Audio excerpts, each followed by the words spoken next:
Professor, fala sobre Enoia, a antediluviana Gangrel. Quase não vejo relatos sobre ela.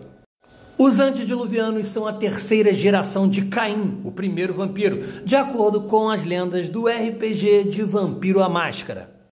E eles são os fundadores dos clãs de vampiros que a gente escolhe para jogar no Vampiro à Máscara. E um desses clãs é aquele que possui a maior proximidade com o aspecto animal que o vampiro possui, graças à sua besta interior. A besta interior é um predador interno que todo o vampiro possui, que tenta ali constantemente tomar o controle da mente do vampiro. E possivelmente o clã Gangrel é aquele que melhor consegue lidar com essa besta interior.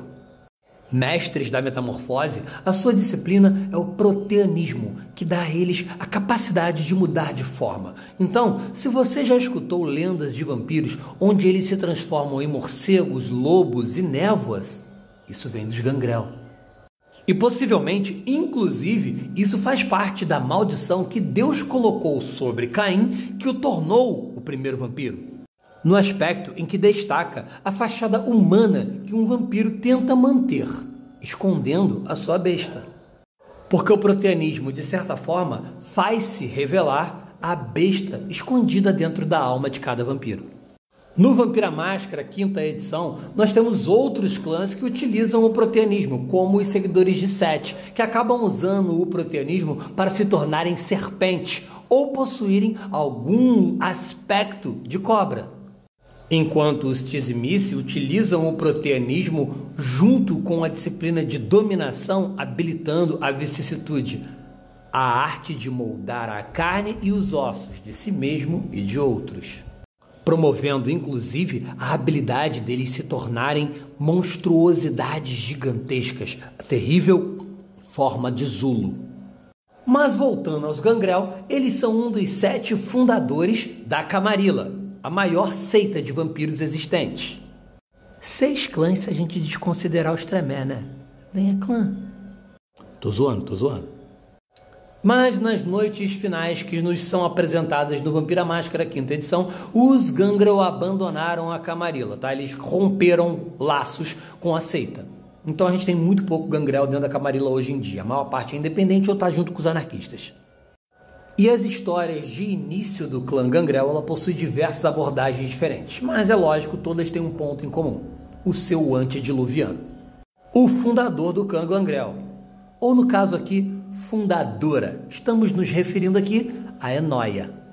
E Enoia, seguindo alguns contos e alguns mitos, ela é filha de Lilith, a primeira esposa de Adão, antes mesmo de Deus criar para Adão Eva. Lilith, que foi a primeira a ser banida para as terras de Nod, e lá ela vai encontrar Caim.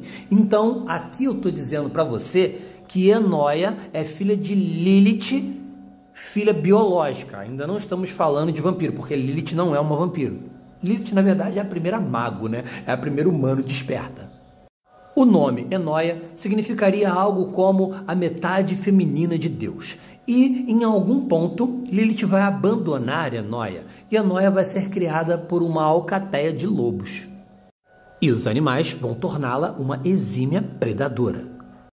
Tem quem diga que nessa época Enoia vai tomar para si um companheiro lobo, e com ele vai ter filhotes. E esses filhotes seriam aqueles que tornariam-se os primeiros lobisomens. Então os lobisomens seriam, na verdade, descendentes de Enoia. Tudo isso antes de ela se tornar vampiro. Mas independente dessas lendas anteriores, se é verdade ou não que ela é filha de Lilith, em um dado momento, Enoia vai parar na primeira cidade, Enoch, a primeira cidade de vampiros, onde Caim governava. E lá ela vai ser abraçada. O abraço é o nome que a gente vai estar dando aqui para a transformação de um mortal em um vampiro. Já para os historiadores toreador, o antediluviano Gangrel era homem, Enkidu, e que disputou com Arikel, a antediluviano toreador, as Tábuas do Destino, um item mágico totalmente poderoso e maravilhoso que é uma tábua de argila que continha ali as leis que Enoque propôs para a humanidade. Enoque é a primeira cria de Caim, de segunda geração no caso. Porém, Enkidu, na verdade, é o nome de uma cria de Enóia, tá? Então, fica mais provável aqui realmente que Enóia era mulher.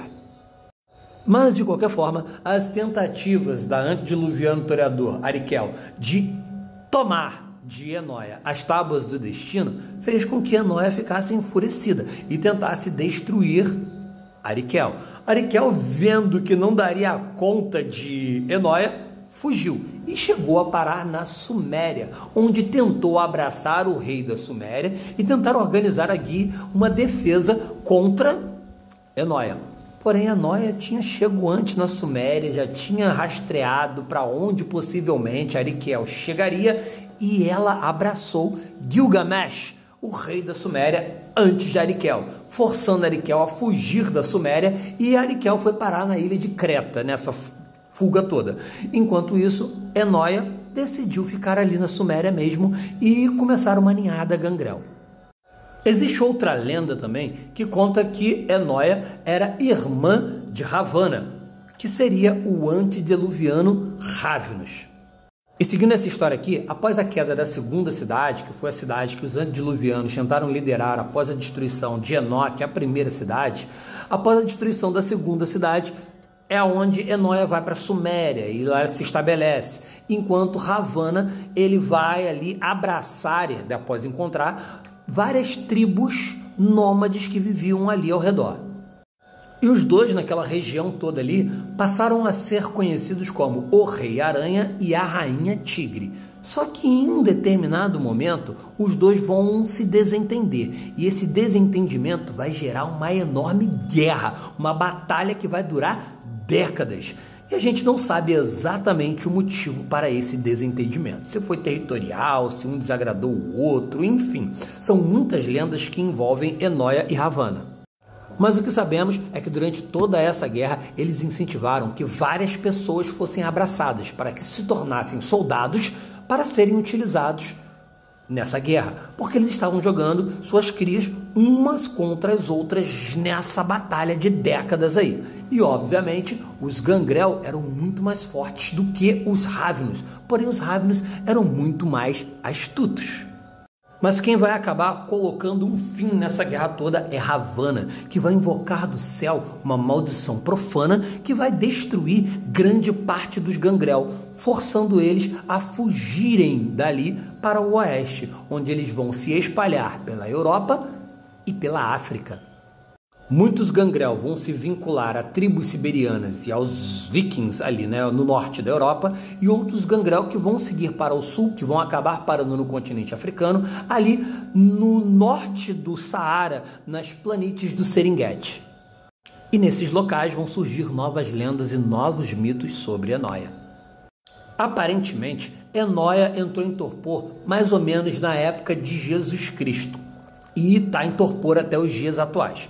Porém, no livro A Guerrena, que se propôs a dar um fim ao mundo das trevas, nós temos vários cenários que mostram a Guerrena, o fim do mundo. Em um desses cenários, o cenário Nightshade, Gangrel e os seguidores de Sete se unem. No caso, Enóia e Sete se fundem em um amálgama bestial gigantesco, que no final desse cenário é destruído. Já no cenário Crucible of God, Enóia usa seus poderes de proteanismo ao máximo e se funde à Terra, tentando transcender a sua condição de vampiro. E aqui ela causa vários terremotos para matar vampiro, para matar gente, para o sangue cair na Terra e ela poder sugar esse sangue, evitar murchar e completar a sua transformação. Mas e você, conhece outros mitos de Enóia? E o que você acha que aconteceu com a antediluviano Gangrel no Vampira Máscara 5ª edição? Deixa aí nos comentários.